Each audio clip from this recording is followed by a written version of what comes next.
அந்த திட்டத்தில் உள்ள நல்லவற்றை பயன்படுத்த வேண்டும். ஏதோ அரசியலுக்காக நான் புதிய கல்விக் கொள்கையை நாங்கள் ஏற்றுக்கொள்ள மாட்டோம் என்று சொல்வது சரியல்ல. இவர்களின் ஒவ்வொரு நகர்வும் மாணவர்களை பாதிக்கிறது என்பதுதான் எனது கருத்து.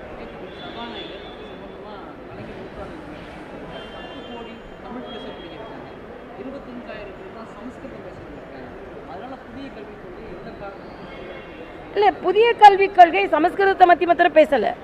புதிய கல்விக் கொள்கை தாய்மொழியை பேசுகிறது. இன்னைக்கு தாய்மொழி கல்வியை தான் புதிய கல்விக் கொள்கை ஆதரிக்கிறது.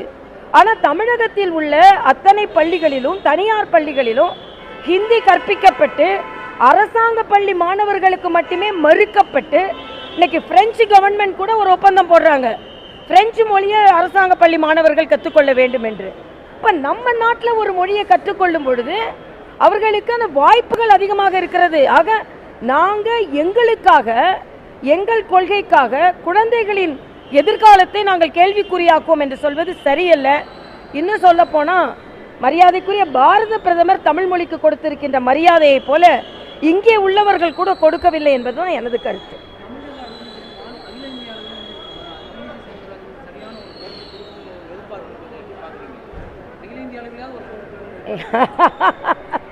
நான் எந்த எதிர்பார்ப்பும் இல்லாமல் பொறுப்பான பதவியை விட்டுவிட்டு பொறுப்பு கேட்டீங்க வரல.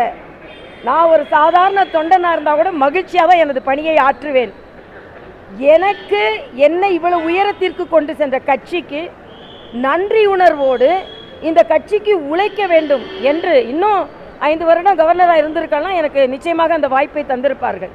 ஆனால் நான் என் கட்சிக்கு உழைக்க வேண்டும், என் மாநிலத்திற்கு உழைக்க வேண்டும் என்று நான் வந்திருக்கிறேன்.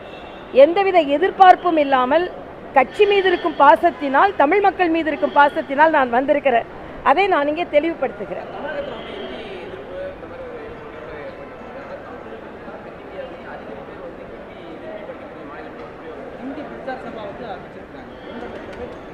இல்லை, அதனால தான் இப்போ அவங்களா படிக்கிறதுக்கு வாய்ப்புகள் இந்தி பிரச்சார சபை ஏற்படுத்தி கொடுப்பதை போல மக்கள் விரும்புகிறார்கள். இல்லை, நாம் அதைத்தான் சொல்கிறோம். நீங்கள் விரும்பலைன்னா இப்போ பரவாயில்ல. இன்னைக்கு பரந்துபட்ட வாய்ப்புகள், இன்னொரு மாநிலத்தில் போய் பணியாற்ற வேண்டும். ஆக அப்படி பணியாற்றும் போது அவர்களுக்கு ஹிந்தி தெரிந்திருக்க வேண்டும். நான் ஒரு நாள் ஹிந்தி பிரச்சார சபாவுக்கு ஒரு நிகழ்ச்சிக்கு போனேன். 20 இளைஞர்கள் அங்கே ஒரே நேரத்தில் பயிற்சிக்கு வந்திருந்தார்கள்.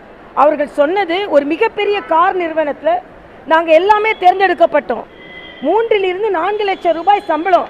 ஆனால் எங்களுக்கு ஹிந்தி தெரியாதுன்ன உடனேயே எங்களது பணியாணை திருப்பி பெறப்பட்டது. அதனால் 20 பேர் சேர்ந்து இது நடந்தது.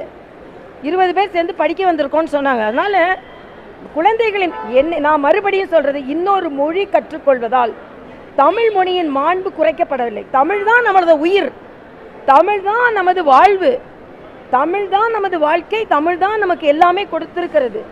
நம் ஊனோடும் உயிரோடும் இருப்பது தமிழ் தான். ஆனால் இன்னொரு மொழியை பற்றி கற்றுக்கொள்வதில் அந்த தமிழ் தாய் நிச்சயமாக மறுக்க மாட்டாள் என்பதை நாம் புரிந்து கொள்ள வேண்டும். தமிழ் மக்கள் எல்லா வாய்ப்புகளையும் பெற வேண்டும் என்று தான் தமிழ் தாய் நினைப்பாள்.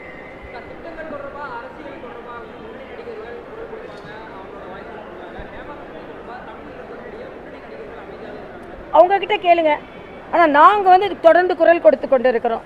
இன்னைக்கு கூட நான் அந்த ஹேமா கமிட்டியில் பாலியல் ரீதியான துன்புறுத்தல்கள் இந்தியாவில் எந்த மூலையில் இருந்தாலும் அது எதிர்க்கப்பட வேண்டும், பெண்கள் காப்பாற்றப்பட வேண்டும், எல்லா துறையிலும் பெண்கள் காப்பாற்றப்பட வேண்டும் என்பது கருத்து. இன்னொன்று, இன்னைக்கு நான் வரும்போது இன்னொரு தகவலை சொன்னாங்க. தம்பி விஜய் கட்சி ஆரம்பித்திருக்கிறார், இன்னைக்கு ஷிரடி கோயிலுக்கு போயிருக்கிறார் அப்படின்னு ஒரு கேள்வி கேட்டாங்க.